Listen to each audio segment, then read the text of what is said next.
The carriage had been waiting for 17 minutes. Margot Thorne knew because she had counted every one of them, standing in the drizzling rain outside Lady Cordelia's townhouse with her worn valise growing heavier in her grip. The hired carriage she'd scraped together funds to rent for the afternoon sat motionless in the middle of Brook Street, blocking the narrow lane while its occupant remained inside, apparently unconcerned that the entire thoroughfare had ground to a halt behind him. 3 carriages now, 4, a delivery wagon whose driver was shouting increasingly creative profanities into the grey London afternoon. Margot's fingers tightened on her valise handle. She had exactly 1 hour to reach the Foundling Hospital on the other side of Mayfair, deliver the medical supplies Lady Cordelia had donated, and return before her employer's evening salon began. 1 hour that was rapidly dissolving, while some arrogant fool sat in his carriage reading correspondence, or admiring his own reflection, or whatever it was that men with that much brass on their doors did with their time. The rain intensified. Water seeped through the worn sole of her left boot. "Excuse me?" Margot stepped into the street, approaching the gleaming black carriage with its ridiculous gold embellishments. She rapped firmly on the door. "Excuse me, sir. You're blocking the entire street." No response. She knocked harder. "Sir, there are a dozen vehicles waiting. If you could please—" The door swung open with such suddenness that Margot stumbled back. A man emerged, tall and dark-haired, his greatcoat so perfectly tailored it probably cost more than she earned in 6 months. He didn't look at her, didn't acknowledge her existence at all. He simply stood there in the rain, continuing to read a letter, as if she were nothing more than another piece of London debris cluttering his periphery. Something hot and familiar coiled in Margot's chest. The same feeling she got every time Lady Cordelia's guests looked through her while discussing the servant problem. Every time a shopkeeper followed her with suspicious eyes while ladies in silk browsed freely. Every time someone assumed that because her dress was 3 years out of fashion and her father had died in debtor's prison, she could simply be ignored. "I beg your pardon," Margot said, her voice sharper now. "But you cannot simply stand here reading your correspondence while the entire street waits for your convenience." He glanced up. His eyes were grey, cold as the rain, and held precisely the expression she'd expected, mild irritation that she'd dared to speak. "The street will wait," he said simply, and returned to his letter.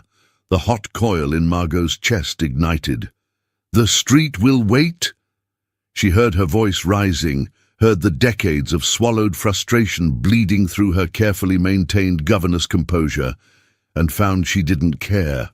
"The street will wait because you've decided your time is worth more than everyone else's, because you believe the entire city should simply pause while you— What? Finish reading news from your tailor? Your club?" Now she had his full attention. He lowered the letter slowly, his expression shifting from irritation to something approaching disbelief. "I beg your pardon?" "No." Margot stepped closer, rain streaming down her face, her valise abandoned on the cobblestones. "No, you don't get to say that. You don't get to act shocked that someone finally told you the truth. Look around you." She gestured at the growing line of stalled vehicles, the gathering crowd of onlookers.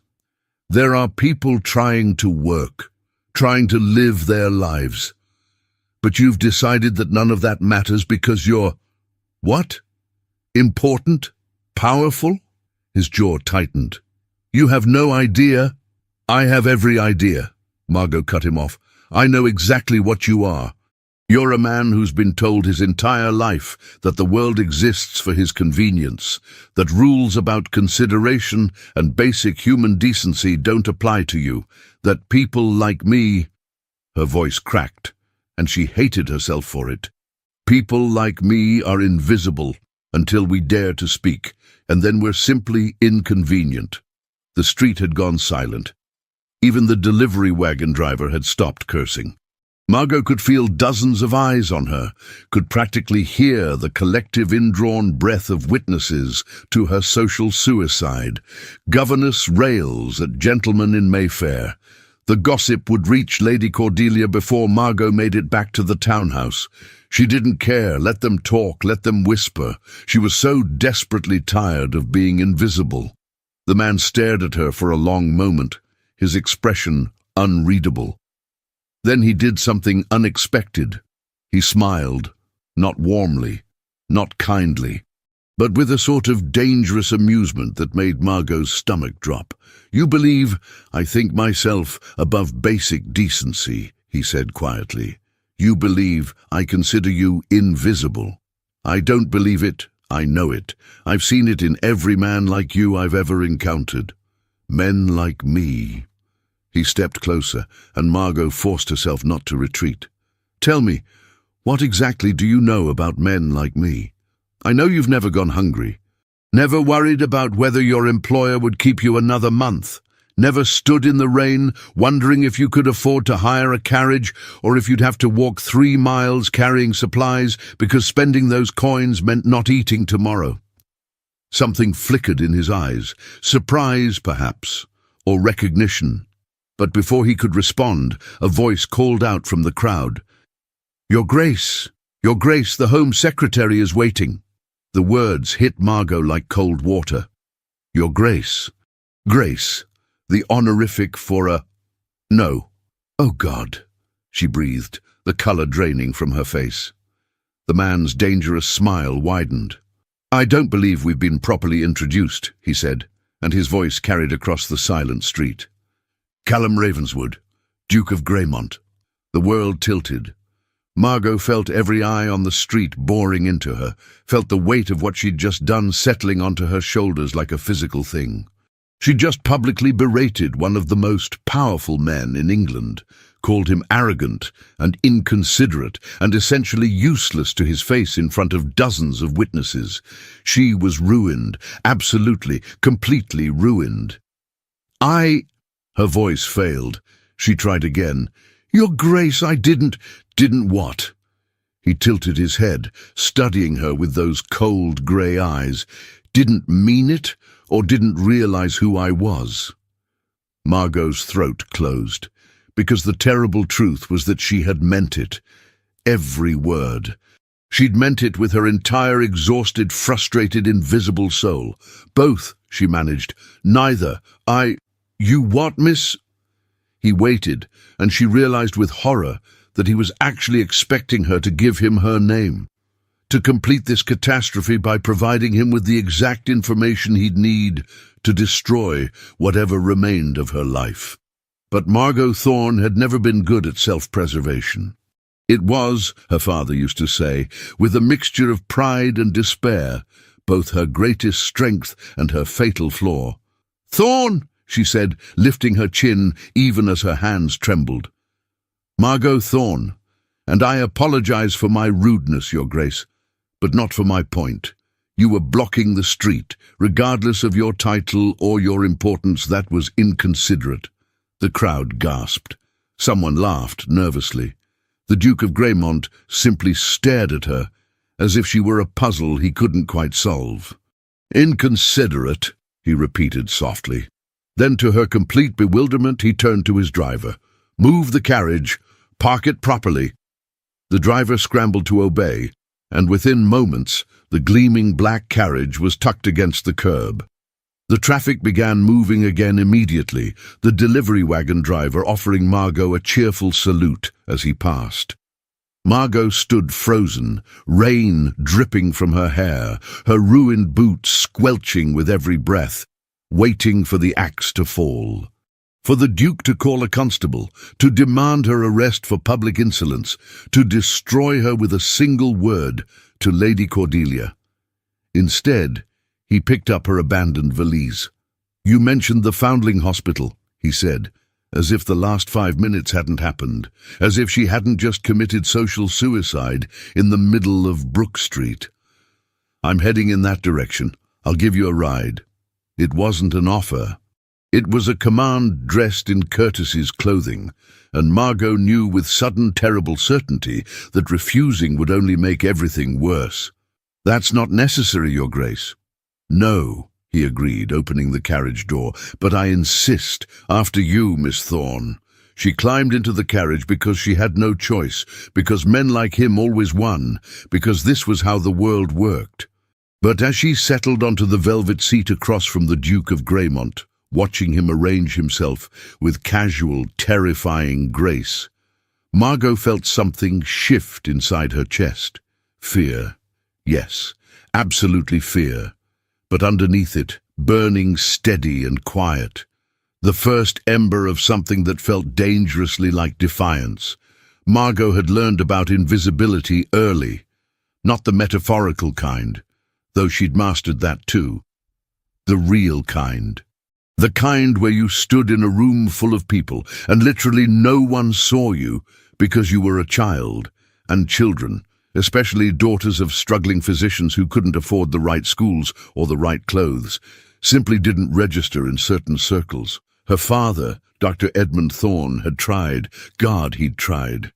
Built a practice in a decent part of London, took on wealthy clients, invested in a small townhouse he couldn't afford because location mattered, reputation mattered, appearance mattered. He'd wanted to give Margot the life her mother had died trying to provide. The schools, the connections, the chance to marry well and never know hunger. Instead, he'd given her debt, desperation, and the particular education that came from watching a good man slowly crushed by a system designed for men with inherited wealth and family names that meant something. When Edmund Thorne died, he left Margot exactly 3 things: a medical bag full of instruments she couldn't legally use, a head full of knowledge about anatomy and disease that no one wanted a woman to possess, and debts that swallowed the townhouse, the furniture, and any hope of a respectable future. She was 19, unmarried, educated just enough to be unmarriageable and not enough to be employable in any meaningful way. So she'd become invisible by choice.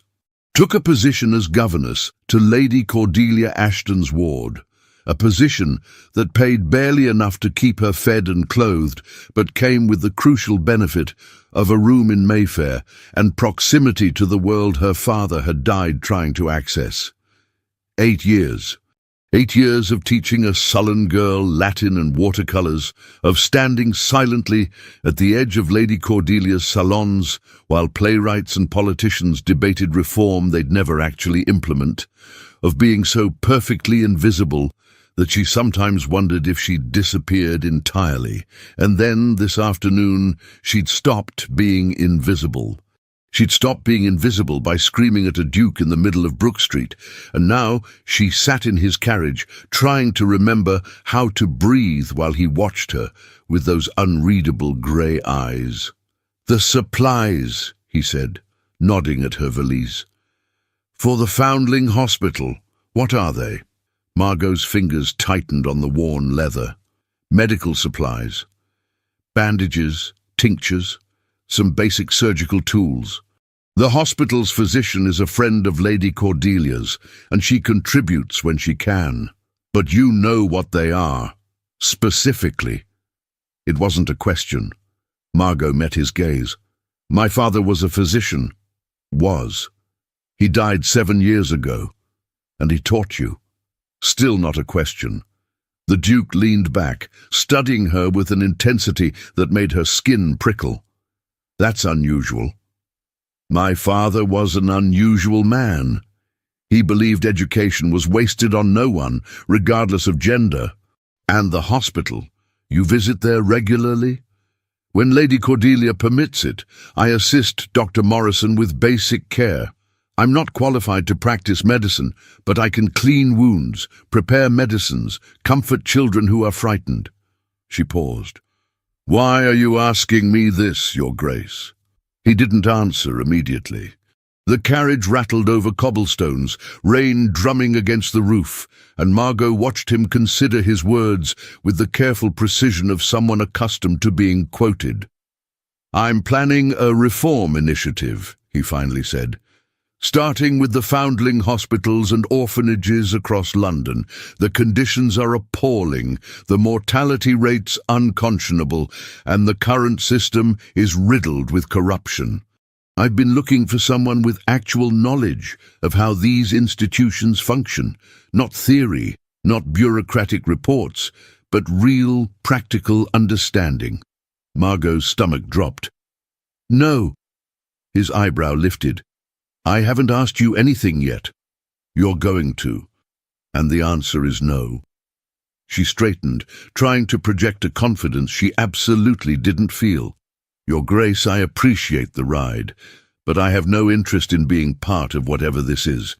I have a position I cannot afford to lose, a reputation I've already damaged beyond repair by shouting at you in public, and no desire whatsoever to become more visible than I already am. More visible, he repeated, and something in his tone made her look up sharply. Is that what you think happened today? That you became visible? I know what happened today.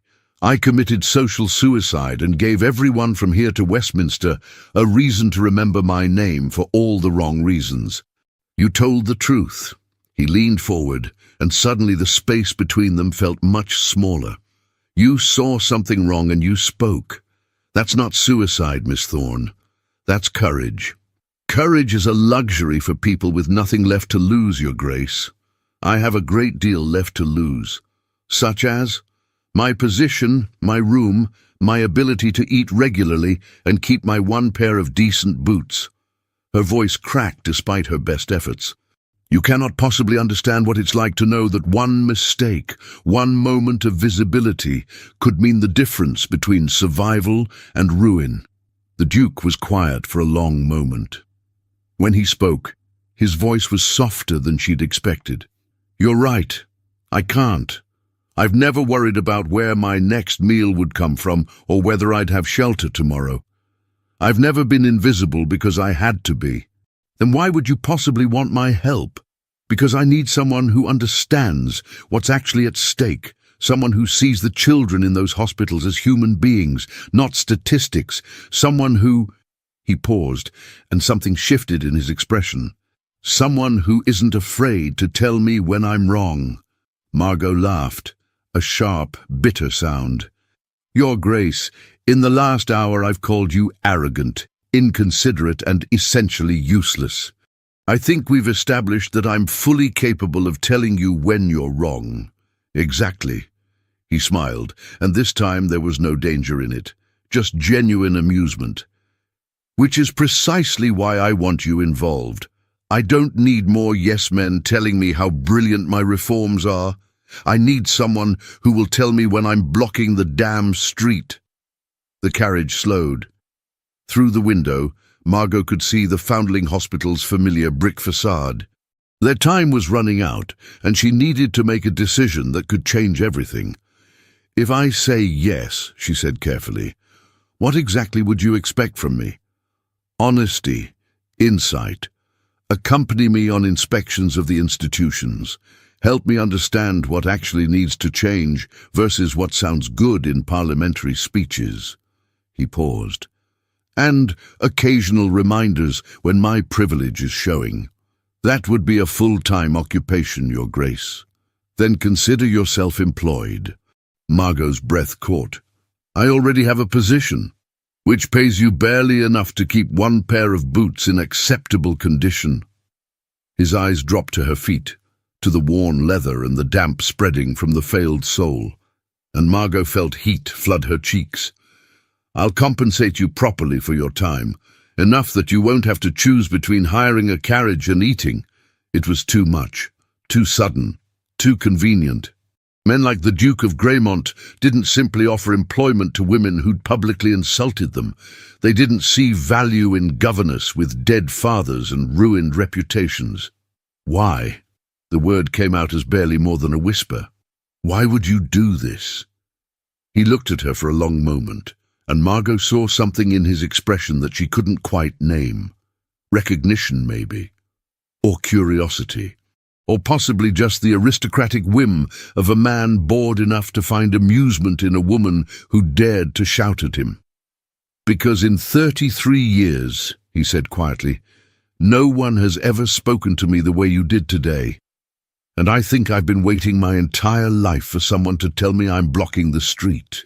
The carriage stopped. The door opened. Rain continued falling on London's indifferent streets. Margot Thorne stood on the edge of the most dangerous decision of her life, looked into the grey eyes of a duke who saw her, actually saw her, and said the only thing she could say. When do we start? The Duke of Greymont's first reform initiative began at 7 o'clock the following morning with an inspection of St. Margaret's Orphanage in Suffolk, and Margot arrived to find that she'd severely underestimated what accompanying him on inspections would actually entail. She'd expected observation, note-taking, perhaps offering quiet insights while the Duke toured facilities with administrators who'd spent weeks preparing for his arrival. Instead, she found herself standing in a kitchen where rats nested in the flour barrels, staring at a matron who'd clearly received no advance warning whatsoever and appeared to be approximately 3 seconds away from fainting. "Your Grace," the woman stammered, dropping into a curtsy so deep she nearly toppled over. "We didn't expect me." The Duke stepped past her into the kitchen, his boots crunching on something Margot very much hoped was spilled grain. "No, that was rather the point." He turned to Margot, and she saw that same dangerous amusement from yesterday in his eyes. "Miss Thorne, would you assess the conditions here?" Every instinct screamed at her to be diplomatic, to soften her words, to consider that this matron was probably underpaid and overworked and doing her best with insufficient resources. But then she saw the rats, saw the mold creeping up the walls, saw the water damage suggesting the roof had been leaking for months, maybe years, saw all of it and thought about the children sleeping upstairs, eating food prepared in this nightmare, getting sick from conditions that would never be tolerated in Mayfair. "It's appalling," she said flatly. "The sanitation is non-existent, the ventilation inadequate, and unless I'm mistaken, that's black mold in the corner, which means respiratory illness is probably rampant among the children." The matron made a small, wounded sound. The Duke nodded. "Show me the sleeping quarters." What followed was the most uncomfortable hour of Margot's life.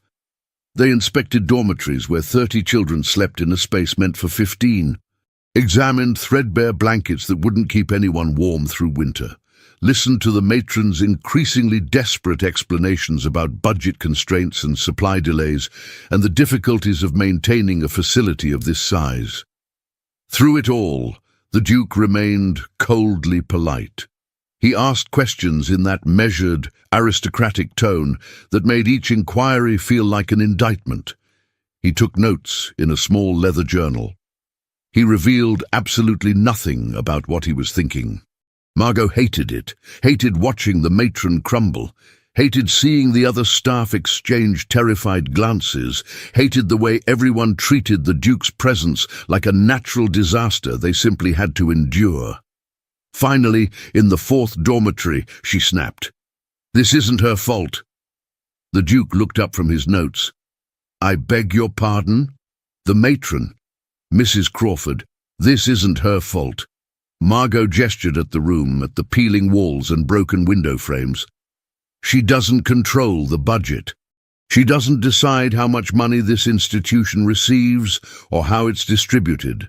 She's doing the best she can with resources that are clearly inadequate. I didn't suggest. You didn't have to.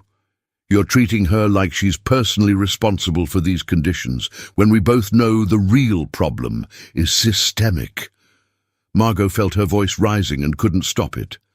The board that oversees this place probably hasn't visited in years. The men who control the funds likely have no idea what actually happens here.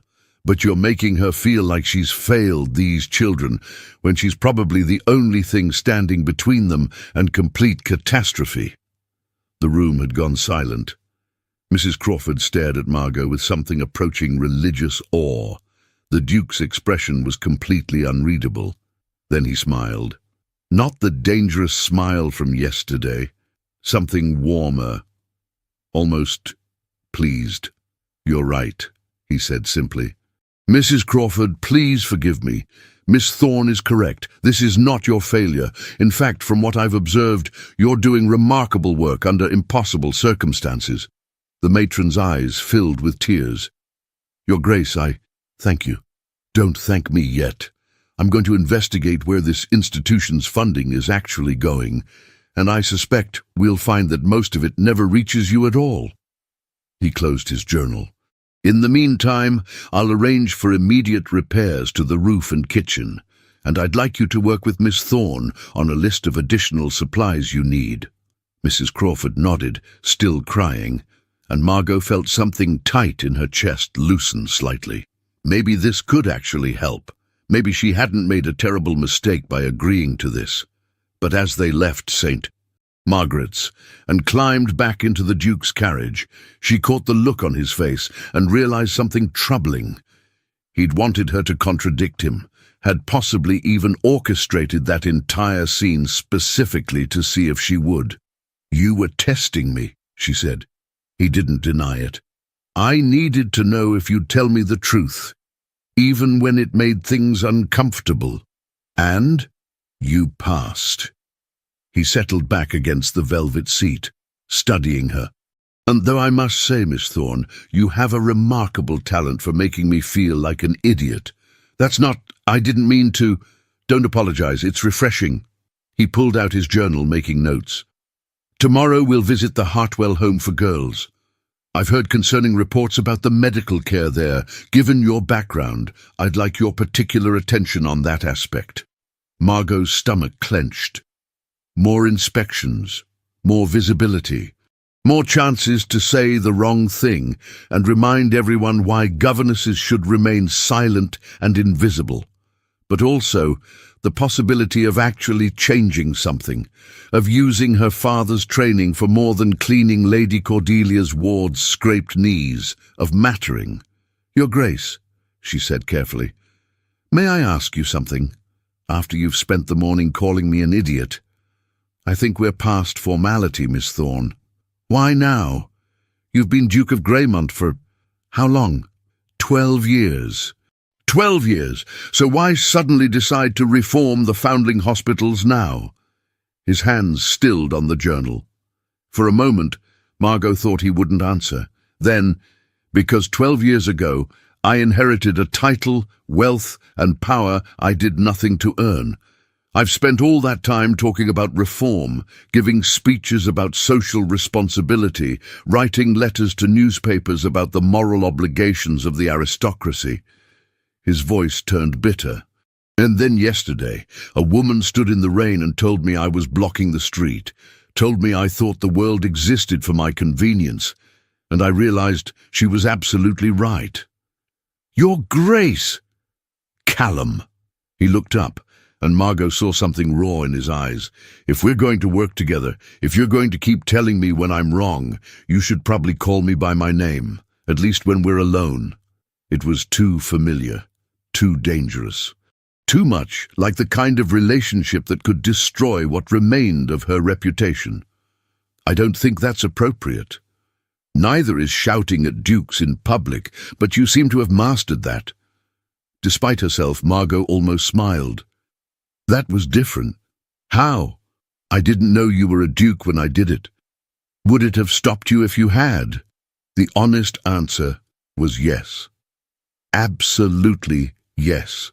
She would have swallowed her frustration and waited patiently and remained perfectly invisible, because that was how you survived in a world where men like him held all the power. But looking at him now, at the way he watched her with genuine curiosity instead of aristocratic dismissal, at the journal full of notes about children no one else bothered to notice, Margot found herself wondering if maybe, just maybe, she'd been wrong about what kind of man the Duke of Greymont actually was. "I don't know," she admitted, "but I'd like to think I would have been brave enough to try." His expression softened. "Then let's make a bargain, Miss Thorne. You keep being brave enough to tell me the truth, and I'll keep listening, even when, especially when it makes me uncomfortable. And in exchange? In exchange, we fix something. We actually change these institutions instead of just talking about it. We make it so that children in places like St. Margaret's don't have to sleep 30 to a room or eat food contaminated by rats. He extended his hand. Deal. Margot looked at his outstretched hand, at the signet ring and perfect manicure, and the unearned privilege he'd acknowledged but couldn't change. Looked at it and thought about all the ways this could go wrong. How easily he could betray her trust, use her knowledge, and discard her, leave her worse off than she'd started. But she also thought about Mrs. Crawford's tears, about children who deserved better, about her father, who died believing that good people could make a difference if they were just given the chance. She shook his hand. Deal. The rumors started within 24 hours. Margot had expected gossip. Of course she'd expected gossip. A governess working alongside the Duke of Greymont on reform initiatives wasn't exactly inconspicuous. But she'd hoped the focus would be on the work itself, on the institutions they were inspecting and the changes they were trying to implement. She should have known better. Is it true? Lady Cordelia asked over breakfast 3 days after the St. Margaret's inspection, her tone carefully neutral in the way that meant she'd been fielding questions about Margot for hours. That you're accompanying the Duke of Greymont on his charitable endeavours? Margot set down her tea carefully. He requested my assistance given my background in medicine and familiarity with the foundling hospitals. It's purely professional. I'm sure it is. Lady Cordelia's ward, Beatrice, looked up from her eggs with poorly disguised delight. Though I heard from Catherine Pembridge that you spent 3 hours alone with him at the Hartwell home yesterday. She said you were seen entering a dormitory together without a chaperone. We were inspecting the medical facilities, Margot said, keeping her voice level. There were staff members present at all times. But not proper chaperones, not ladies of quality who could verify that nothing inappropriate occurred. Beatrice leaned forward, her eyes gleaming with the particular cruelty of girls who'd never known consequence. People are talking, Miss Thorne. They're saying the Duke has taken a particular interest in you. The tea turned to ash in Margot's mouth. She'd been so focused on the work, on the children and the reforms, and the extraordinary feeling of being useful, that she'd forgotten the most important rule of being invisible. Visible women were always assumed to be improper. Let them talk, she said, more sharply than she'd intended. I have work to do. She stood, abandoning her breakfast, and heard Beatrice's delighted laughter follow her from the room. Lady Cordelia said nothing, which was, Margot knew, its own form of condemnation. By that evening, the whispers had evolved into something more concrete. Margot overheard 2 maids discussing it in hushed, excited tones while she prepared for Lady Cordelia's salon. Saw them at St. Catherine's, and he was looking at her with such intensity. No better than she should be, is she? Father died in debt, no proper family. Only a matter of time before he tires of her, and then where will she be? Margot's hands shook as she pinned her hair. She'd known this would happen. Had known the moment she accepted Callum's offer that she was trading invisibility for scrutiny, safety for the chance to matter. But knowing and experiencing were different things. And listening to servants speculate about when the Duke would tire of her, as if she were a mistress, as if the work they were doing meant nothing, felt like being flayed alive in public. The salon was worse. Lady Cordelia's guests circled like sharks who'd scented blood, their questions wrapped in silk, but cutting just the same. Miss Thorne, how fascinating that the Duke has enlisted your help. What particular expertise could you possibly offer? I suppose it's admirable that he's taking an interest in such unfortunate establishments, though one does wonder if his motivations are entirely charitable. You must be careful, my dear. A young woman in your position, well, reputation is everything, isn't it? Margot smiled and nodded and said nothing of consequence, playing the role of grateful governess who knew her place. But inside, she felt something calcifying. The careful walls she'd built over 8 years of invisibility, the armor that had kept her safe and small and unremarkable, were cracking under the weight of all this attention. She was becoming visible in exactly the way she'd feared most, as an object of speculation, scandal, proof that women like her should never try to be more than they were.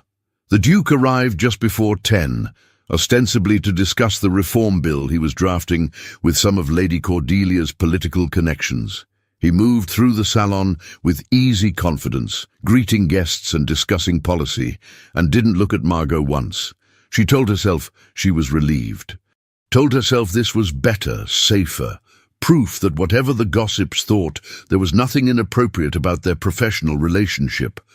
But when he finally approached her near the end of the evening, positioning himself so his back was to the room and their conversation would appear casual, she felt her carefully constructed composure crack. "You look furious," he said quietly. "I'm perfectly fine, Your Grace." Liar. He picked up a glass of wine from a passing tray, using the motion to lean slightly closer. "What happened?" "Nothing I didn't expect. The gossip is escalating. About us. About your supposed particular interest in a governess with no fortune and a dead father." Margot kept her voice low, her expression neutral. "Apparently the prevailing theory is that I've seduced you with my feminine wiles and extensive knowledge of orphanage sanitation." A muscle jumped in his jaw. "That's ridiculous." "Is it? From their perspective, what other reason could you possibly have for spending time with someone like me?" She finally met his eyes, and the bitterness she'd been swallowing all day bled through. "You're the Duke of Greymont. I'm nobody. The only narrative that makes sense to them is that I'm your mistress or aspiring to be. Then they're idiots. They're powerful idiots. The kind who can destroy my reputation with a word and face absolutely no consequences for it." Margot set down her own glass with careful precision. "Your Grace, perhaps we should reconsider this arrangement. I appreciate what you're trying to do, but I cannot afford—" "No!" The word was sharp enough that 2 guests nearby glanced over.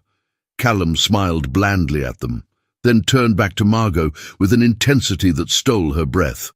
"No," he repeated, quieter now. "I understand this is difficult. I understand you're bearing a social cost I'll never fully comprehend. But we're making progress, Margot. Real progress. St. Margaret's roof is being repaired. The Hartwell home is getting new medical supplies. Mrs. Crawford told me yesterday that 3 children who would have died from infection last winter are going to survive this one because of the changes we implemented." "That's wonderful, but nothing. Those children matter more than gossip, more than propriety, more than whether some aristocratic fool thinks I've taken a mistress." He paused, and something shifted in his expression. "Though if I had, I'd choose someone far more remarkable than they give me credit for." The words hung between them, loaded with implication Margot couldn't afford to examine. She should step back, should remember her place, should do everything the gossips expected and prove she knew better than to imagine. "Your Grace." "Callum, please." Callum. His name felt dangerous on her tongue. "This isn't just about gossip, it's about survival. If Lady Cordelia dismisses me because of this scandal, I have nowhere to go. No resources, no connections, no protection. You can weather this storm because you're a duke. I'll drown." He was quiet for a long moment. Then, "Come work for me." Margot's heart stopped. "What?" "Officially, as a consultant on my reform initiatives. I'll pay you a proper salary, provide housing, ensure you have financial security that isn't dependent on Lady Cordelia's goodwill."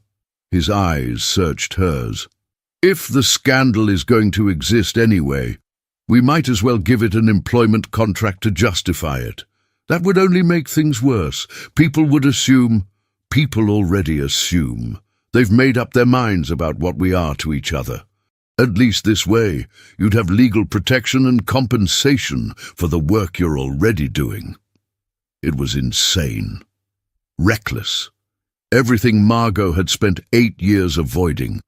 Working directly for a duke, living in his household, giving the gossips exactly the ammunition they'd need to destroy her completely. But it was also freedom. Real employment, real security, the chance to do work that actually mattered without worrying whether Lady Cordelia would tire of the scandal and throw her out. "I need to think about it," she said. "Of course, take the time you need." He straightened, preparing to return to the political discussion he'd ostensibly come for, but before he left, he leaned close enough that she could smell expensive cologne and rain. "For what it's worth, Margot, I think you underestimate how remarkable you are. The gossips don't matter. They never have." He walked away, leaving Margot standing alone in a room full of people who thought they knew exactly what she was. And for the first time in her life, she wondered if maybe they were wrong, if maybe she was more than just invisible, more than just a survivor, more than just the sum of her father's failures and her own careful compromises. If maybe, just maybe, she could be someone worth choosing, even if it cost her everything. Margot gave her notice to Lady Cordelia the following morning. The conversation was brief and painful. Lady Cordelia accepted with tight-lipped disappointment, Beatrice with poorly concealed glee. Neither asked where she was going or what she'd do next. Neither needed to. The gossip had already filled in those blanks with lurid, inaccurate detail. She moved into a small suite of rooms in the Duke of Greymont's townhouse. Separate wing, separate entrance, 3 locks on the door, and a housekeeper who lived next door. Callum had arranged everything with meticulous care, clearly determined to provide her with every possible protection from the scandal her presence would inevitably cause. It didn't matter. The gossip evolved from speculation to certainty within days. The Duke's mistress, they called her in whispers she wasn't supposed to hear. The governess who seduced Greymont, the beautiful nobody who'd trapped a duke. That last one was particularly galling because Margot had never been beautiful. Striking, perhaps, unusual, but not beautiful in the way society valued, not soft or delicate or appropriately feminine. She had her father's sharp features and direct gaze, her mother's stubborn jaw and practical hands. She was tall and too thin, and had never mastered the art of seeming less intelligent than she was. But the gossips needed her to be beautiful because their narrative required seduction, and seduction required beauty. So beautiful she became, in story, if not in fact. Lord Percival Lennox started attending Callum's reform meetings 3 weeks after Margot officially joined the initiative. She noticed him immediately, not because he was remarkable, but because he wasn't. Medium height, pleasant features, the kind of aristocratic blandness that came from generations of acceptable breeding. He smiled often and said little, mostly agreeing with whatever Callum suggested while taking copious notes. "Who is he?" Margot asked after the first meeting, watching Lennox chat amiably with one of the orphanage administrators. "Lord Percival Lennox. Minor title, significant wealth, sits on half the charitable boards in London." Callum shuffled through papers, not looking up. "He's been helpful in navigating the bureaucracy, has connections I lack." Something about the answer felt incomplete, but Margot let it go. She had more immediate concerns, namely, the report from St. Catherine suggesting that their recent funding increase had mysteriously disappeared before reaching the institution. "Callum, look at this." She spread the documents across his desk.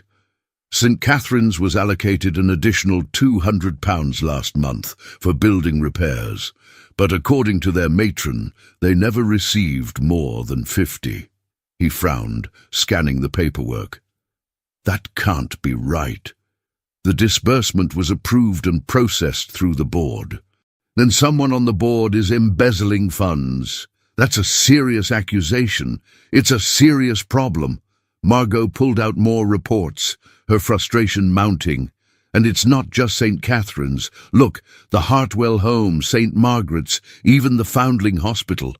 Every institution we've inspected shows the same pattern. Money allocated, money mysteriously reduced by the time it reaches them. Callum's expression darkened. Show me everything you have. Moke. They spent the next 4 hours cross-referencing reports, tracking fund disbursements, building a case that became more damning with every document. Someone was systematically stealing from London's most vulnerable children, and they'd been doing it for years. "We need to present this to the Oversight Board," Callum said finally, his voice tight with controlled fury. "Demand a full audit, expose whoever's responsible. That could take months, years even. These people are powerful, and they'll fight to protect themselves."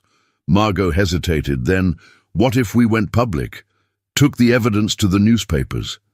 That would destroy any remaining credibility these institutions have. Funding would dry up completely while people debated whether the scandal was real. He shook his head. "No. We do this properly, through legal channels.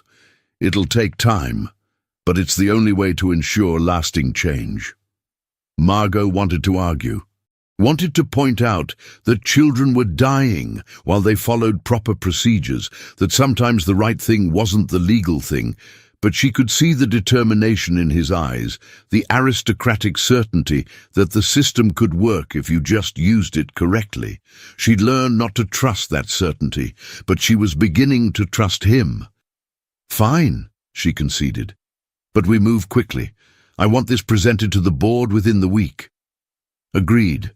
He started gathering documents, then paused. "Margot, this is excellent work. Truly. I don't know how you spotted the pattern when no one else did. Because I was looking." She met his gaze.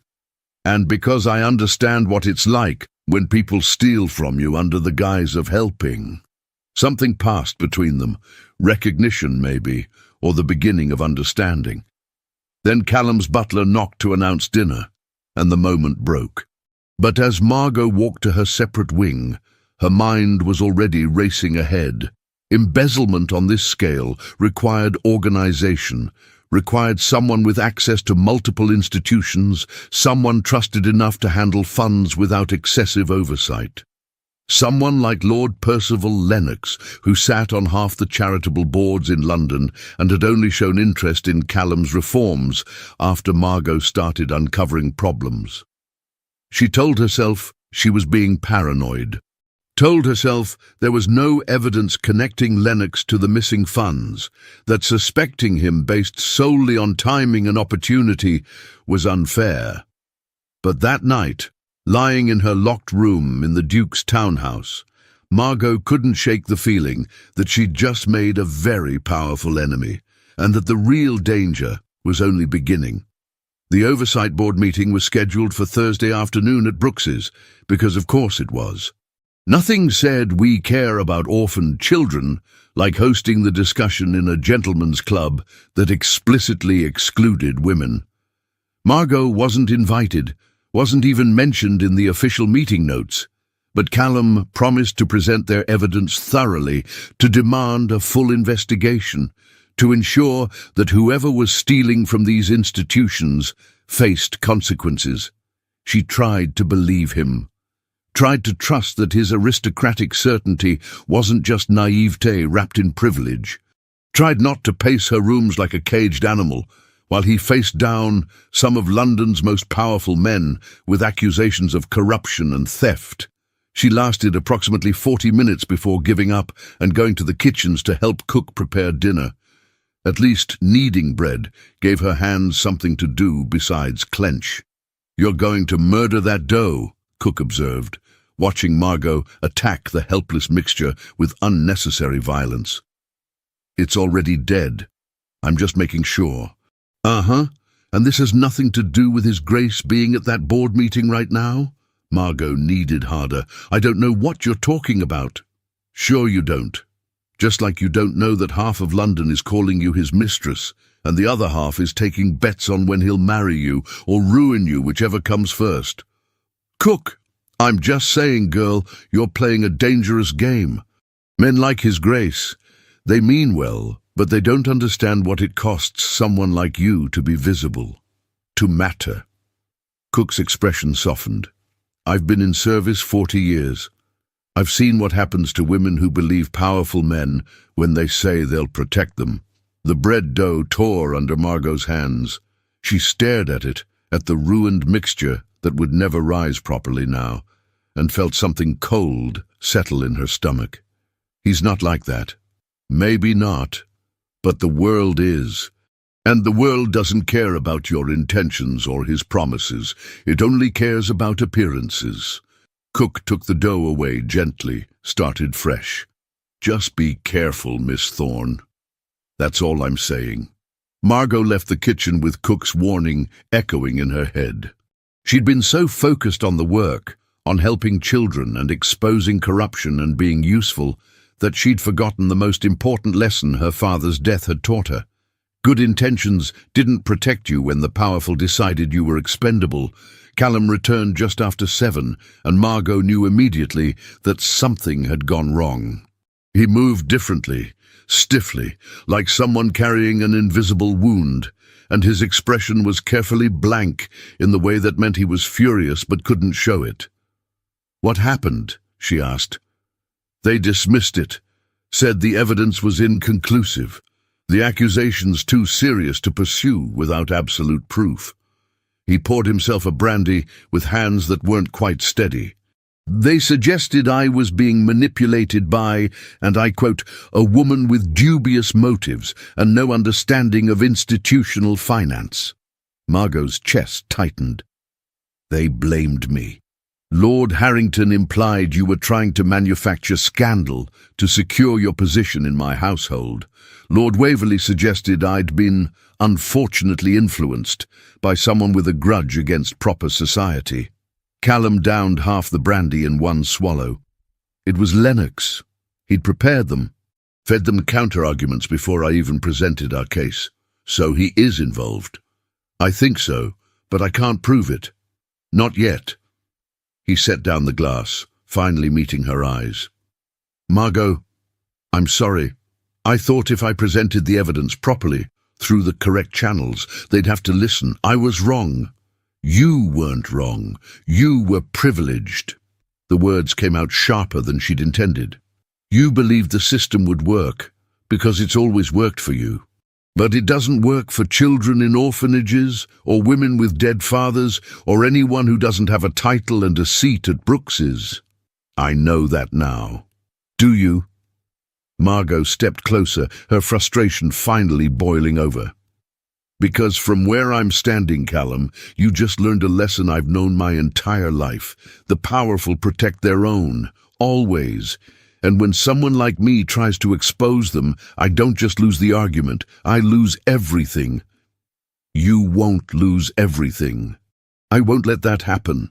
"You can't promise that," her voice cracked. "You can't protect me from rumors or scandal or the fact that Lord Harrington just told everyone at Brooks's that I'm manipulating you, that I'm a woman with dubious motives who doesn't understand finance.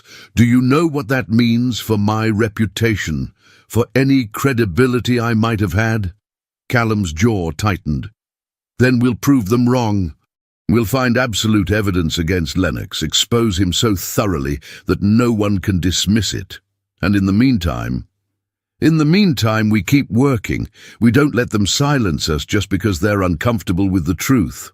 Margot wanted to believe him, wanted to trust that courage and determination and doing the right thing would somehow be enough. But Cook's warning echoed in her head, mixing with the memory of her father dying in debtor's prison, while good men who'd promised to help him looked the other way. "I need to think," she said quietly. "I need to be alone." She left before he could respond, retreating to her locked rooms, where no one could see her cry, where no one could witness the moment she finally accepted what she'd been avoiding since that first confrontation on Brook Street. She'd made herself visible, And now she was going to pay the price. The campaign against Margot began subtly, a mention in a society column about the Duke of Greymont's unusual choice of companion for his reform work. A few pointed questions at Lady Pemberton's salon about whether it was appropriate for unmarried women to work so closely with unmarried men. Whispers that perhaps Miss Thorne's interest in the foundling hospitals had less to do with charity and more to do with securing her own future. Then it escalated. Someone, Margot suspected Lennox but couldn't prove it, started spreading detailed rumours about her father, about the debts he'd left, the shame of dying in prison, the daughter who'd been forced into service because no respectable man would marry her, about how she'd attached herself to the Duke of Greymont with calculated precision, using her knowledge and his guilt to manipulate her way into his household.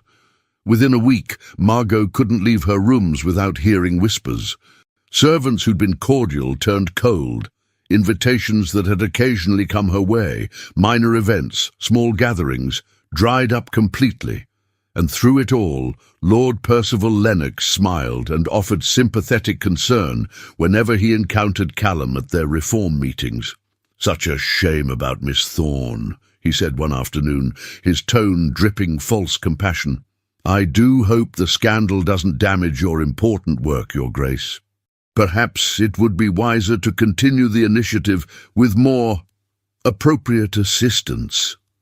Margot watched from across the room, cataloguing the way Lennox's eyes flicked to her with barely concealed satisfaction. He wanted her gone, needed her gone. Because as long as she was examining the financial records, asking uncomfortable questions, connecting patterns no one else bothered to notice, she was a threat to whatever scheme he was running. "Miss Thorne stays," Callum said flatly. "And I'll thank you not to speculate about her character, Lennox." "Of course, Your Grace. I meant no offence." Lennox's smile never wavered. "I merely worry about appearances. You know how society can be." After he left, Callum turned to Margot with barely controlled fury. "He's doing this deliberately, manufacturing scandal to discredit you. I know. We need to move faster. Find proof of his embezzlement before he destroys your reputation completely. My reputation is already destroyed." Margot kept her voice steady, clinical. "The question is whether we can salvage the reform initiative." "Damn the initiative. I won't let him do this to you. You don't have a choice." She met his eyes, letting him see the exhaustion she'd been hiding. "This is how the world works, Callum. Powerful men protect themselves by destroying anyone who threatens them. Lennox is very good at it, and I'm an easy target." "You're not." "I am. I'm a woman with no family, no fortune, no protection except what you've given me. And the more you defend me, the more people assume I've seduced you into it." Margot straightened her shoulders. "Maybe Lennox is right. Maybe I should leave before this destroys everything you're trying to accomplish." Callum crossed the room in 3 strides, and suddenly he was close enough that she could see the flecks of blue in his grey eyes, could feel the heat radiating from his body. "Don't," he said, his voice rough. "Don't let him win. Don't let them make you invisible again. Being invisible kept me safe. Being invisible was killing you. I saw it that day on Brook Street, saw the way you'd compressed yourself into something small and quiet and acceptable." His hands came up like he wanted to touch her, then fell away. "You were furious and brilliant and so desperate to be heard that you shouted at a stranger about blocking the street. That's who you are, Margot. Not this careful, defeated woman Lennox is trying to turn you into. That furious, brilliant woman is getting destroyed by rumors and scandal. Maybe she should have stayed quiet. If she had, dozens of children would still be sleeping in buildings with collapsing roofs and eating food contaminated by rats. Mrs. Crawford would still think she was failing. The embezzlement would continue unchecked." He did touch her then, just his fingers against her cheek, feather-light and devastating. "You matter, Margot. The work you're doing matters. Don't let Lennox take that away. She wanted to believe him, wanted to trust that mattering was worth the cost. But standing there with his hand against her face, feeling the weight of everything she'd lost and everything she stood to lose, Margot couldn't remember why she'd thought visibility was worth fighting for. "I need air," she whispered, pulling back. "I need to think." She fled to the garden before he could respond, before she could do something catastrophically stupid, like lean into his touch or believe that a duke could actually protect a woman like her from the machinery of social destruction. The garden was small, but carefully maintained, a pocket of green in the middle of Mayfair's stone and smoke. Margot sank onto a bench, letting the autumn chill seep through her dress, trying to remember how to breathe. She'd been so foolish. So desperately, impossibly foolish. She'd thought that doing good work would be enough, that exposing corruption and helping children would somehow shield her from the consequences of being visible. But the world didn't work that way. It never had. "Miss Thorne?" Margot looked up to find a young maid hovering nearby, her expression uncertain. "Yes? There's a woman at the servants' entrance asking for you. Says her name is Mrs. Crawford from St. Margaret's." Margot's heart lifted. "Send her in, please." Mrs. Crawford appeared moments later, looking uncomfortable and determined in equal measure. "Miss Thorne, forgive the intrusion, but I heard the rumors. The things people are saying about you. I'm sure you have." Margot tried to smile. "You needn't worry. It won't affect the reforms we've implemented." "That's not..." Mrs. Crawford sat down beside her, uninvited and unexpected. "That's not why I came. I came because those rumors are lies, and I won't stand by while people destroy a good woman for having the courage to help." Margot's throat tightened. "Mrs. Crawford, you saved lives, Miss Thorne. 3 children who would have died last winter are alive because you noticed the roof was leaking and insisted on repairs, because you examined our medical supplies and realized half of them were spoiled, because you cared enough to look past the paperwork and see the actual children." Mrs. Crawford's eyes were fierce. "So I don't care what Lord, whoever he is, says about your character. I know your character. I've seen it." "That's kind of you, but society doesn't care about the opinions of orphanage matrons." "Maybe they should." Mrs. Crawford stood, brushing off her skirts. "I'm going to write letters to every institution you've helped, every matron and physician and administrator who's seen your work. We may not have titles or influence, but we have the truth. And I think that should count for something." She left before Margot could respond, leaving her alone in the garden with tears streaming down her face and something fragile blooming in her chest that felt dangerously like hope. Mrs. Crawford's letters arrived like a small miracle. Within days, testimonials from orphanage staff across London began flooding into the Duke of Greymont's household. Matrons describing Margot's dedication and expertise. Physicians praising her medical knowledge and compassionate care, administrators detailing specific improvements she'd identified and implemented. It wasn't enough to silence the scandal. Gossip had momentum that facts couldn't easily overcome. But it created counter-narrative, a story where Margot Thorne wasn't a scheming seductress, but a woman doing genuinely important work. Callum had the letters compiled into a formal document and presented to the Reform Committee. Lennox's expression when he read them was worth every moment of humiliation Margot had endured. "While these testimonials are heartwarming," Lennox said carefully, "they don't address the fundamental impropriety of Miss Thorne's position in your household, Your Grace." "What impropriety?" Callum's voice was dangerously calm. "She's my employee. She works for me, just as my secretary works for me, my steward works for me, my valet works for me. Unless you're suggesting that all employment relationships between men and women are inherently improper." "Of course not, but..." "Then I fail to see the problem. Miss Thorne has professional expertise I require. She provides that expertise in exchange for fair compensation. That you and others have chosen to sexualize a professional relationship says far more about your assumptions than it does about her character." The room went silent. Margot, sitting quietly in the corner, taking notes as usual, felt something shift in her chest. Callum wasn't just defending her. He was publicly rejecting the entire framework that made women like her vulnerable to scandal. Lennox's smile tightened. "Your Grace, I only meant—" "I know what you meant, and I'm telling you definitively that Miss Thorne's employment is not subject to committee approval or societal speculation." Callum stood, his posture radiating aristocratic authority.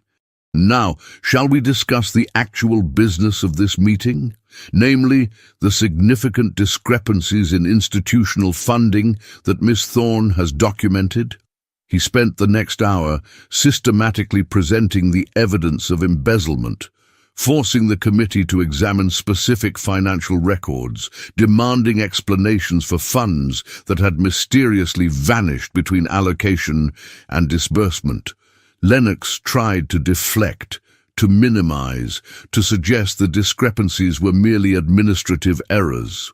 But with each excuse, Callum produced another document, another pattern, another piece of evidence that made coincidence increasingly impossible to believe. By the meeting's end, the committee had reluctantly agreed to commission an independent audit of all orphanage funding for the past 5 years. It wasn't the immediate justice Margot craved, but it was progress, real, tangible progress that Lennox couldn't simply dismiss. As the committee members filed out, Lennox paused beside Margot's chair. "You've made a powerful enemy, Miss Thorne," he said quietly, his pleasant mask slipping just enough to reveal the cold fury beneath. "I hope the Duke's protection is worth what it will cost you." "Is that a threat, Lord Lennox?" "Simply an observation." His smile returned, sharp as a blade. "Powerful protectors can be fickle, and women in your position have so very far to fall." He left before she could respond, but his words echoed in Margot's head for hours afterward. Because he was right. She'd made an enemy who controlled significant wealth and influence, who sat on boards and committees across London, who could destroy her with a word to the right people, and her only protection was Callum's willingness to defend her, which, as Lennox had so helpfully pointed out, could evaporate at any moment. That night, unable to sleep, Margot sat in her rooms, reviewing financial documents by candlelight. There had to be something concrete linking Lennox to the embezzlement, something undeniable that would— A knock at her door. Soft, hesitant. Margot opened it to find Callum standing in the hallway, still dressed despite the late hour. "I saw your light," he said. "You should be sleeping." "So should you." "I can't. Keep thinking about what Lennox said to you after the meeting." His eyes searched hers. "What did he say?" "Nothing important." "Margot." She sighed, stepping back to let him into her sitting room. "He warned me that powerful protectors can be fickle, that I have far to fall." She tried to smile. "Standard intimidation tactics. Nothing I can't handle." "I'm not fickle." Callum moved closer, his expression intense in the candlelight. "And I'm not going to abandon you to Lennox's revenge. Whatever happens, whatever he tries to do, you're not facing it alone. You can't promise that. I can, and I am." He reached for her hand, and this time she didn't pull away. "Margot, I need you to understand something. This stopped being just about reform work weeks ago. Stop being professional the moment you told me I was blocking the street and looked at me like you could see straight through every carefully constructed layer of aristocratic politeness to the person underneath." Her heart hammered against her ribs. "Callum, let me finish, please." His thumb traced circles on her palm, and she wondered if he could feel her pulse racing. "I've spent 33 years surrounded by people who tell me what I want to hear, who see the title and the wealth and treat me like I'm somehow more valuable than everyone else. You see me. Just Me. The man who blocks streets and makes mistakes and needs to be told when he's wrong. That's not, I don't, you do. And it terrifies me how much I've come to depend on it. On you. He lifted her hand, pressed it against his chest where she could feel his heart beating just as fast as hers.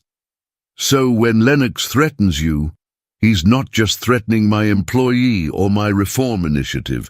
He's threatening the person who makes me want to be better than I am. Margot couldn't breathe. Couldn't think past the feeling of his heart under her palm and the way he was looking at her like she was something precious instead of scandalous. This is dangerous, she managed. If people knew you felt this way, let them know. Let them talk. I don't care anymore. His free hand came up to cup her face, and Margot's eyes fluttered closed. I'm tired of pretending this is just professional.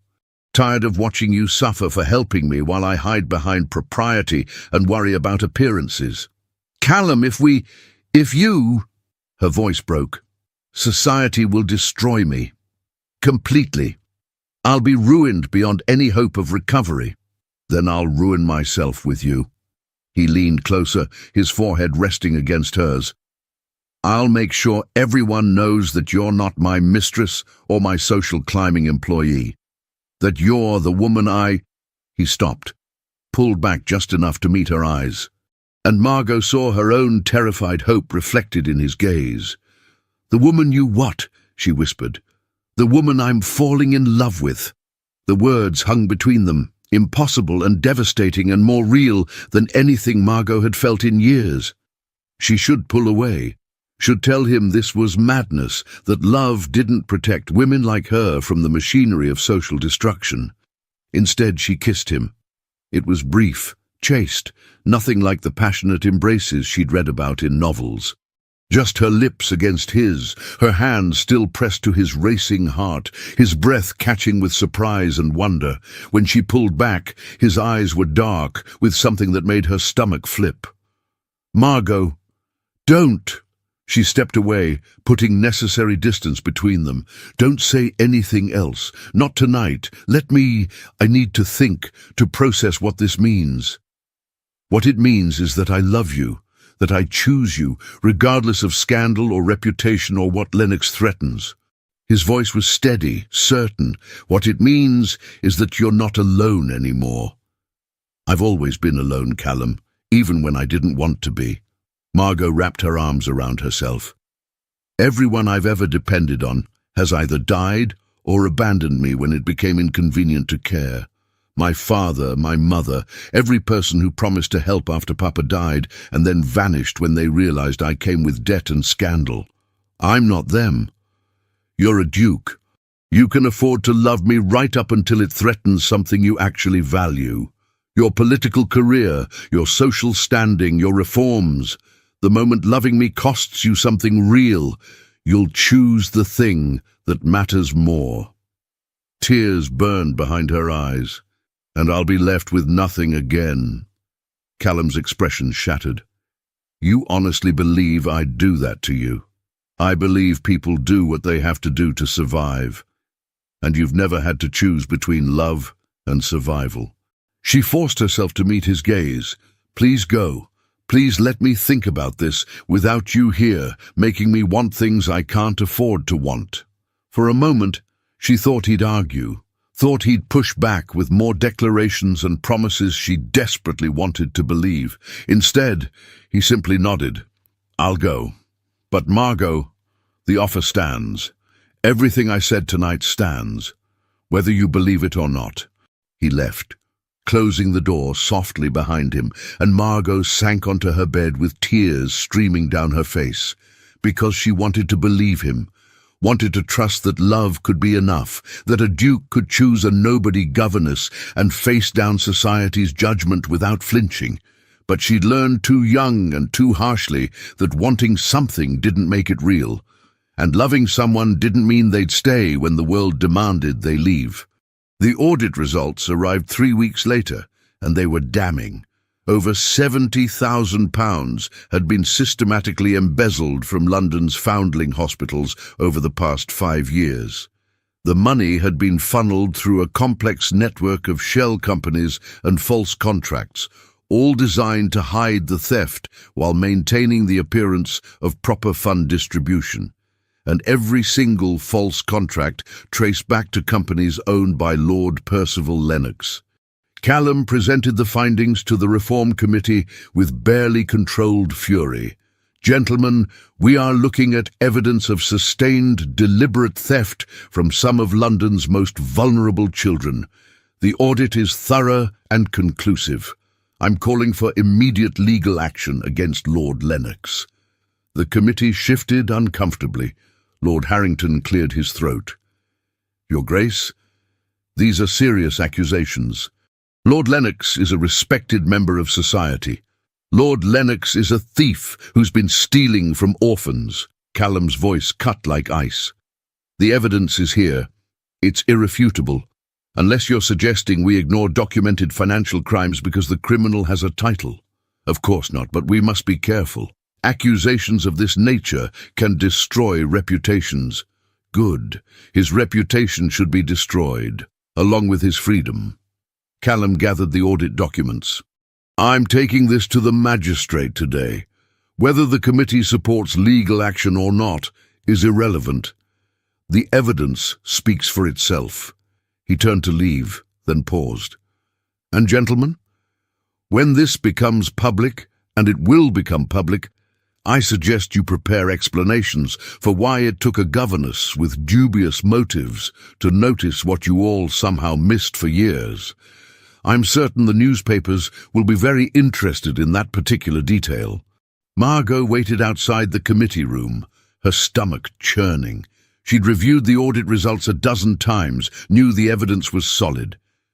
But she also knew that powerful men facing exposure could be desperate, dangerous. Callum emerged looking grimly satisfied. It's done. I'm meeting with the magistrate in an hour. Lennox will know by then.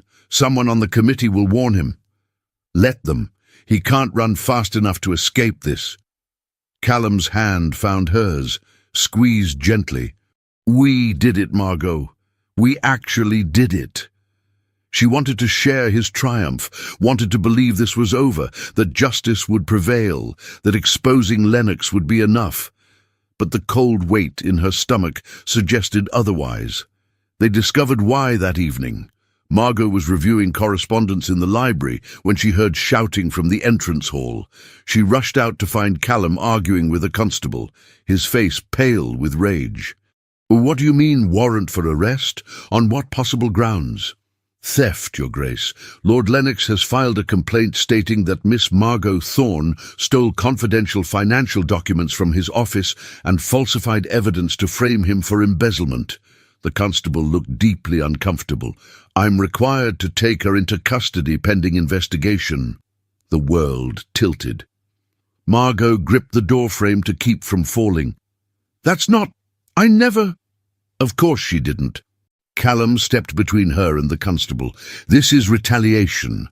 Lord Lennox is trying to discredit the audit by accusing the person who discovered his crimes. That may be, Your Grace, but I have a warrant signed by a magistrate. I have to execute it.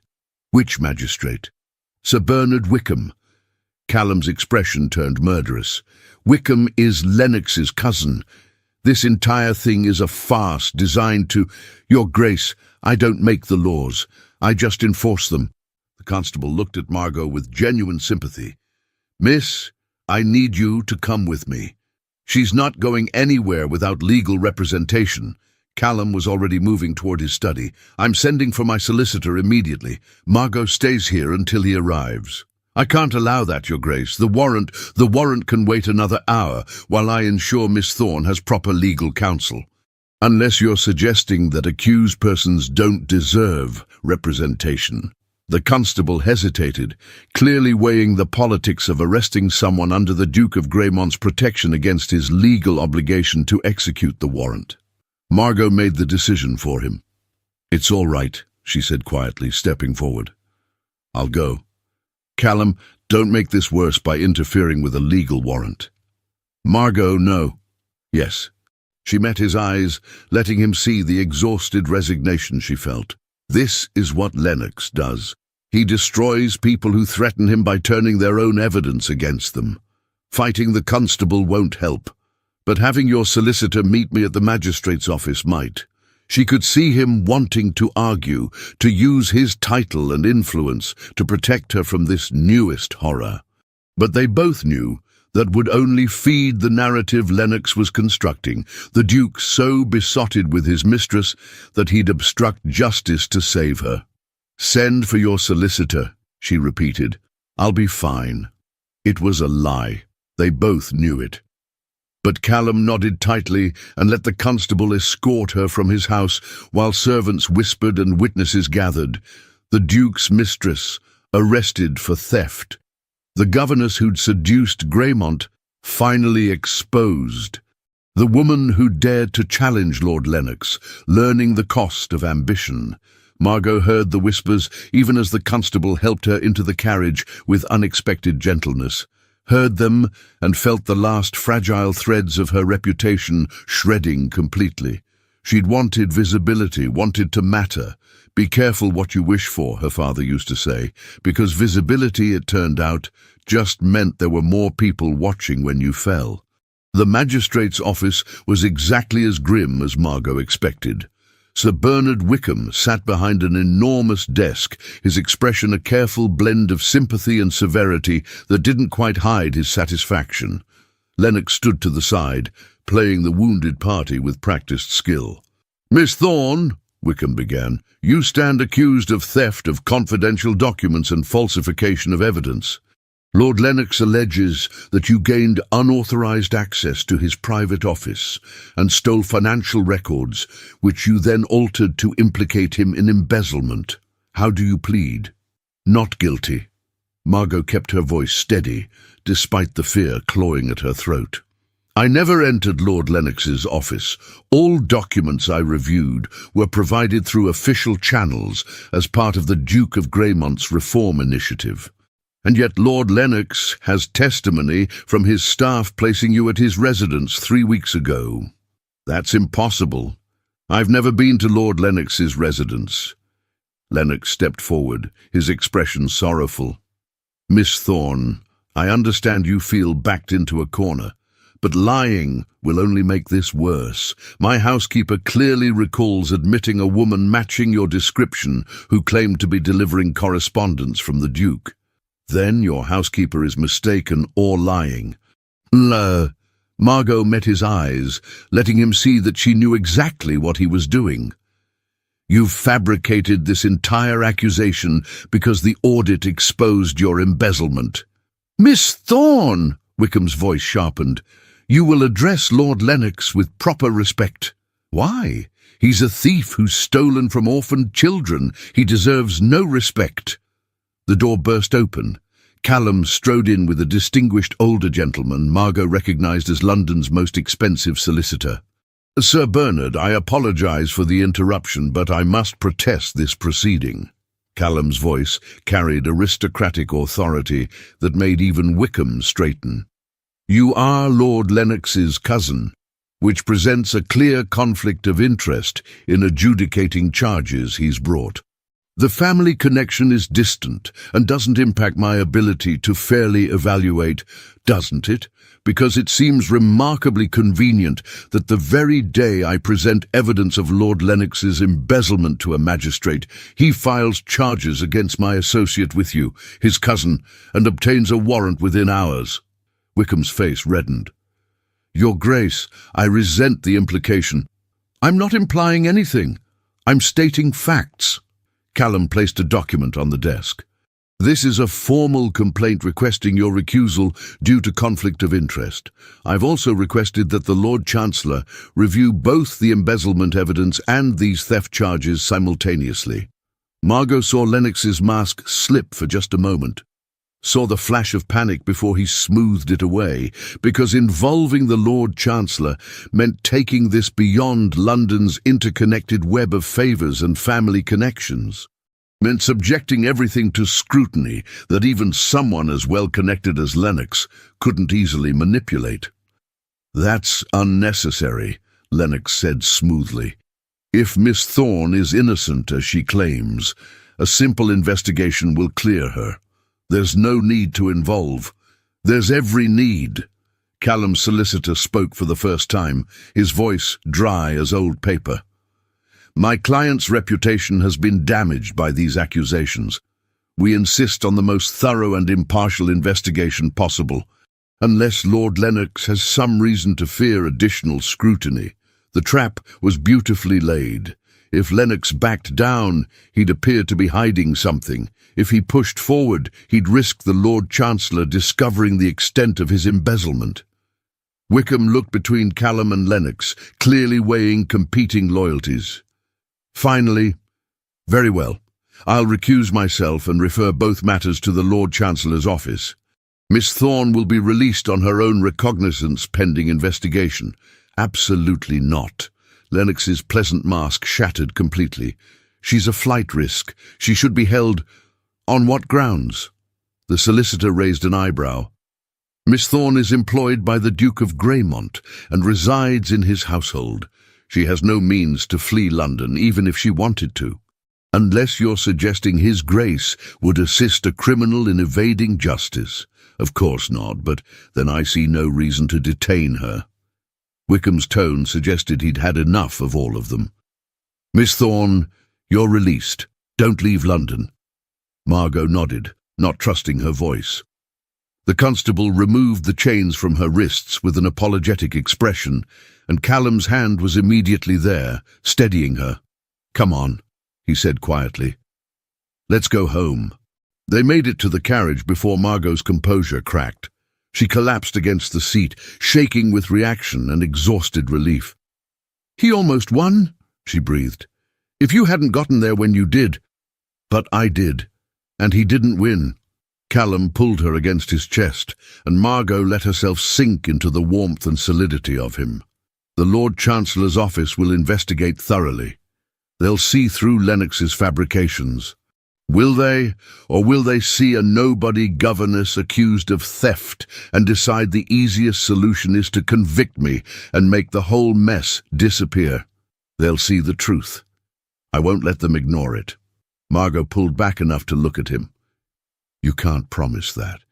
You can't control how powerful men decide to resolve uncomfortable situations." "No, but I can make it so uncomfortable that ignoring it becomes impossible." His expression was fierce in the dim carriage light. "Margot, I'm going public with all of it. The embezzlement, Lennox's accusations, everything. I'm taking it to the newspapers tomorrow. That will destroy any chance of what? Quiet resolution? Discreet handling? I don't want quiet anymore. I want everyone in London to know exactly what Lennox did and exactly why he's trying to destroy you for exposing it. It could damage your reforms, your political future, everything you've worked for. Then I'll rebuild. But I won't do it by protecting Lennox or sacrificing you to society's convenience." He cupped her face gently. "I meant what I said before. I choose you. Whatever that costs." Margot wanted to believe him, wanted to trust that a duke's choice could actually protect a woman like her from the machinery grinding toward her destruction. But she'd learned too well that the world didn't care about intentions or love or choosing the right thing. It cared about power and propriety and making examples of women who forgot their place. Still, sitting in Callum's arms while London rattled past outside, Margot let herself imagine, just for a moment, what it might feel like if he was right. If choosing each other could actually be enough, even though she knew with bone-deep certainty that the hardest battle was still ahead. The newspapers exploded with the story the next morning. Duke exposes massive orphanage embezzlement scheme. Lord Lennox accused of stealing $70,000 from London's foundling hospital's governess or heroine. The woman who uncovered society's darkest secret. Callum had given them everything. The audit results, the testimonials from orphanage staff, the pattern of Lennox's theft. He'd framed Margot not as his mistress or his employee, but as the person whose expertise and dedication had exposed a crime everyone else had missed. It was brilliant, devastating, completely unprecedented for a duke to publicly defend a woman of Margot's station. It also painted an enormous target on both their backs. The backlash was immediate. Half of London's aristocracy rallied behind Lennox, declaring the charges ridiculous and the evidence manufactured. The other half divided between those genuinely horrified by the embezzlement and those who saw political opportunity in a scandal this large. And through it all, the question everyone kept asking: what exactly was Miss Margot Thorne's relationship with the Duke of Greymont? The speculation reached new heights of absurdity. She was his mistress, his illegitimate half-sister, a French spy using orphanage reform as cover, a brilliant mathematician who'd cracked an unbreakable code, a fortune hunter who'd seduced a duke for his wealth. Every theory treated her as something scandalous, extraordinary, anything except what she actually was. A woman who'd noticed patterns in financial records and cared enough to investigate. "You need to make a statement," Callum's solicitor advised during an emergency strategy meeting. "Clarify your relationship publicly before the speculation does more damage." "No." Margot's voice was firm. "The moment I start defending my character, I've already lost. They'll pick apart every word, find new reasons to doubt me. Then what do you suggest? Let the evidence speak for itself. The audit is thorough. Lennox's guilt is documented. Keep the focus there instead of on me." The solicitor looked skeptical but nodded. "We'll need character witnesses, people who can testify to your expertise and credibility. I'll provide them." Mrs. Crawford's voice came from the doorway. Margot turned to find the matron standing there with a dozen other women, matrons, teachers, nurses from every institution Margot had helped.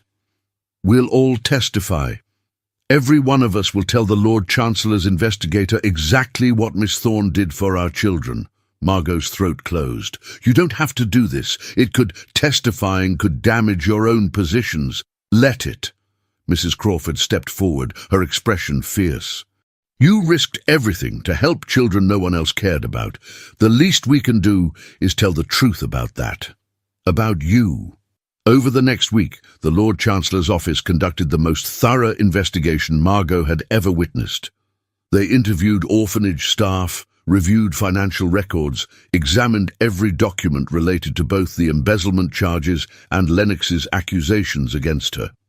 Callum was questioned for 6 hours about his relationship with Margot, whether he'd instructed her to steal documents, whether his judgment had been compromised by inappropriate feelings. He apparently told them exactly what those feelings were. The report, when it finally came, was definitive. The embezzlement charges against Lord Percival Lennox were substantiated by overwhelming evidence. He would face criminal prosecution. The theft charges against Miss Margot Thorne were without merit and appeared to be retaliatory. All accusations were dismissed. It should have been a triumph, complete vindication, justice served. Instead, it was complicated, because the report also included a footnote. "We note with concern the Duke of Greymont's admitted romantic attachment to Miss Thorne and recommend that future reform initiatives maintain more appropriate professional boundaries to avoid appearance of impropriety." In other words, you were right, but you're still scandalous. Lennox is guilty, but the Duke loving you is inappropriate. Margot read the footnote 3 times, feeling something cold settle in her chest. They'd won the legal battle and lost the social war. Lennox would go to prison, but she'd remain the woman who'd seduced a duke and needed to be carefully managed. "It doesn't matter," Callum said when she showed him the report. "Lennox is finished. The reforms will continue. And what the Lord Chancellor thinks about my romantic attachments is, frankly, none of his concern." Callum, this footnote is a warning. They're saying your political credibility is damaged by your association with me. Then I'll rebuild my credibility, or I won't. But I'm not giving you up to satisfy some bureaucrat's idea of appropriate boundaries. You might have to. Margot set down the report carefully. If you want your reforms to actually succeed, if you want to keep doing this work without constant speculation about your motives, I want you. He crossed to her, taking her hands. I want you more than I want political convenience or social approval or any of it. Can you understand that? I understand you think you do, but Callum, us, it's built on crisis and intensity and proximity. When things calm down, when the scandal fades, you might feel differently. I won't. You can't know that. I know that I've never felt this way about anyone. Know that I'd rather face scandal with you than propriety without you. Know that watching you fight for children nobody else valued made me fall in love with you. His voice softened. And I know you feel something too. Saw it when you kissed me. Feel it every time you look at me like I'm the only person in the room who matters. Margot's defenses crumbled. Of course I feel something. I feel God. I feel everything. But feeling something doesn't mean acting on it is wise. Since when has wisdom mattered more than truth? Since the moment I became visible enough to be destroyed by it. She pulled her hands free, wrapping her arms around herself. Callum, I can't be the reason your work fails.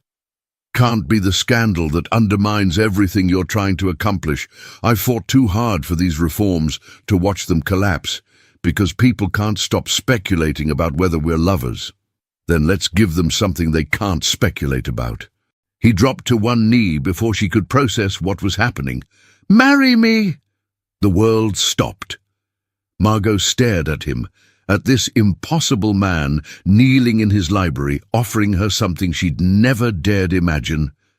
You're insane, she breathed. Probably. But I'm also serious. Marry me, Margot, not to silence scandal or legitimize our working relationship or any practical reason.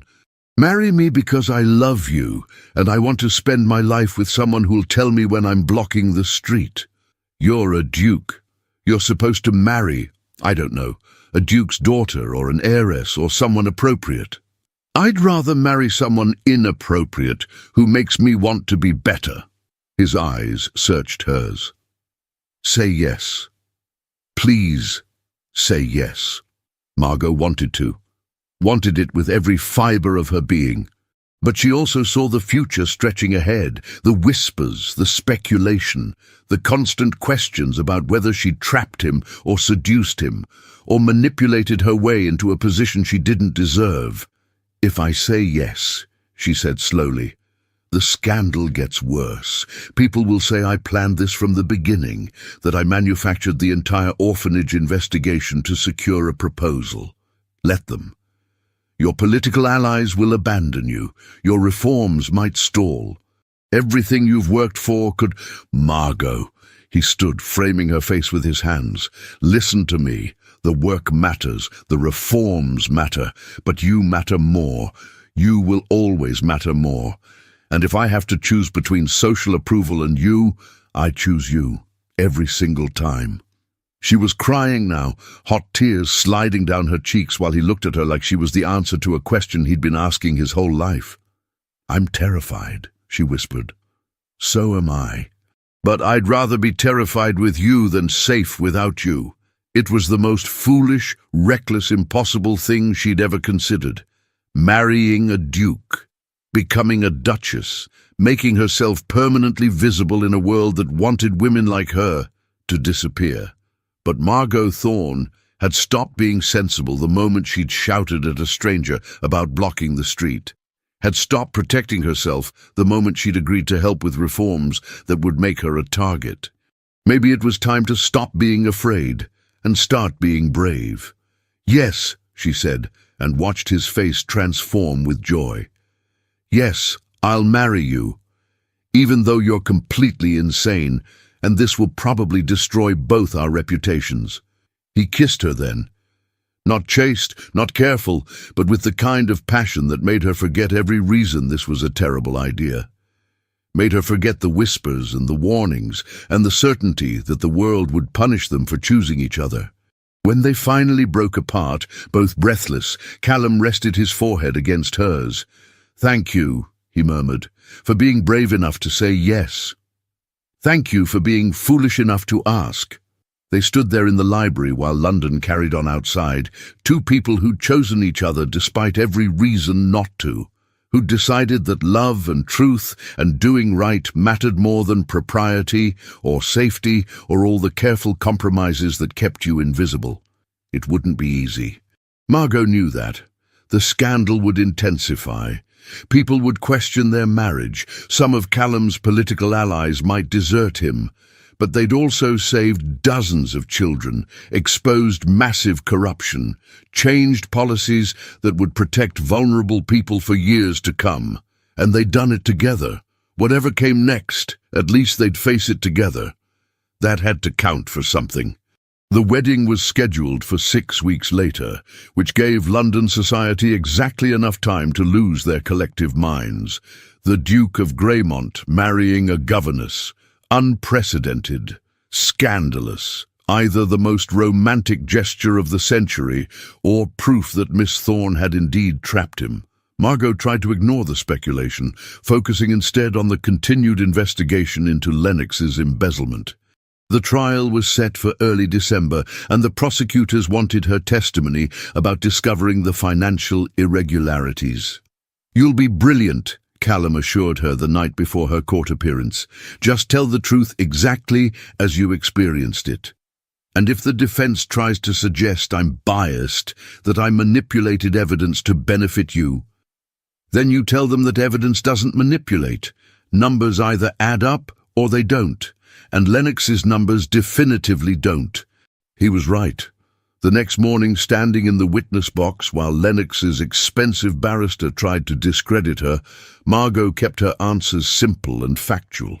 Yes, she'd reviewed the financial records. Yes, she'd noticed the discrepancies.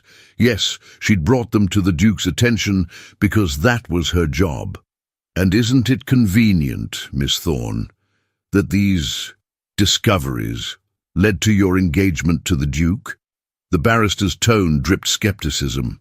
"I don't see what's convenient about having my character questioned by someone defending a man who stole from orphaned children," Margot replied calmly. "The financial evidence is documented and independently verified. Whether I marry the Duke or not doesn't change the fact that Lord Lennox embezzled £70,000, the gallery murmured. The barrister tried a few more angles, but Margot simply kept redirecting to the evidence, to the numbers that told their own damning story. When Mrs. Crawford testified later that day, her voice shaking but determined, describing how children had suffered because funds meant for them had disappeared, even the most skeptical observers looked uncomfortable. The trial lasted 3 days.